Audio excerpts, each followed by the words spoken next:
savez, alors, je repose la question autrement. Est-ce qu'il vaut mieux, puisqu'on ne peut pas avoir la garantie que Faure ne va pas se représenter en 2020, si on lui concédait de se présenter en 2015, alors il vaut mieux qu'il n'y ait pas de réforme.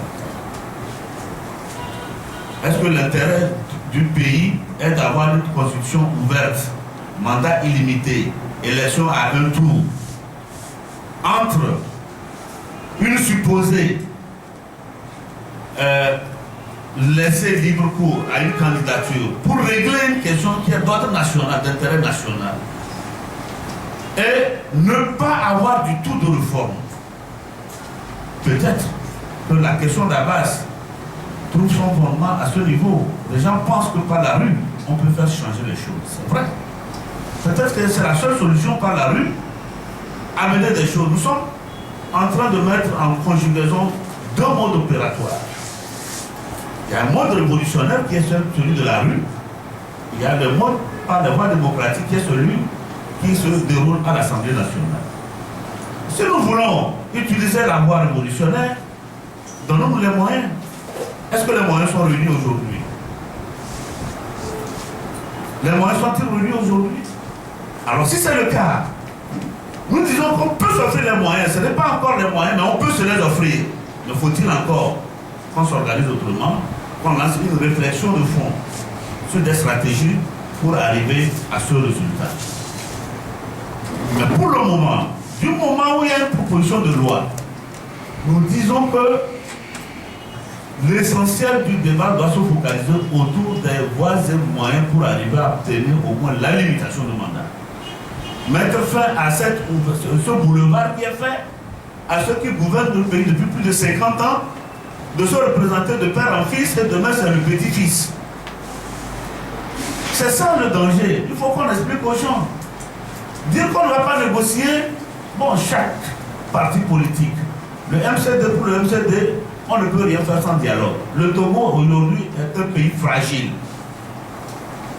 Le dialogue fait partie de nous, nos vertus cardinaux. Pour nous, on ne peut rien faire, aucune démarche politique, aucune action de développement ne peut être entreprise s'il n'est basée sur la notion de dialogue.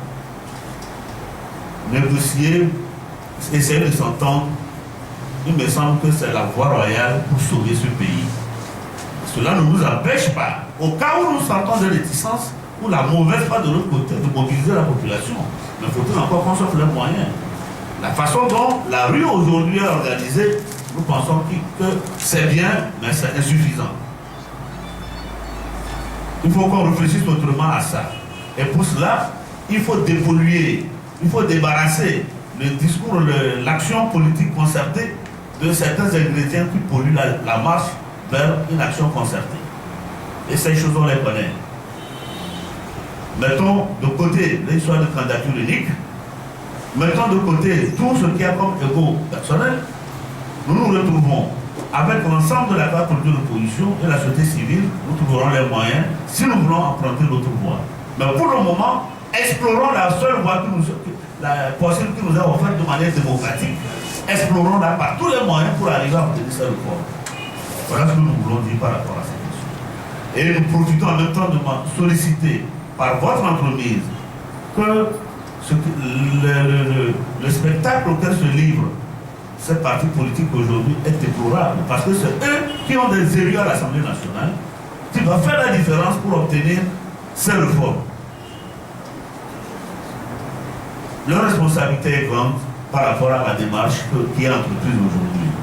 Ils ont pu s'entendre pour introduire ensemble une proposition de loi et ils sont responsables de son aboutissement.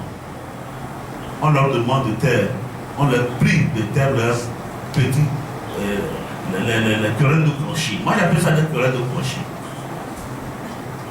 Ça ne nous avance pas. On a besoin de négocier, d'écouter tous les sons de cloche. Nous disons là que même le chef de file de l'opposition parfois n'a pas idée de l'ampleur de sa responsabilité. Il se comporte comme le seul, c'est-à-dire comme son opposition se réduit à son parti politique. Non, nous disons non. Même si On n'est pas d'accord sur le plan des textes, de la façon dont les choses sont passées, mais il y a une loi, nous sommes des légalistes, on la respecte. Aujourd'hui, c'est lui le chef de file de l'opposition.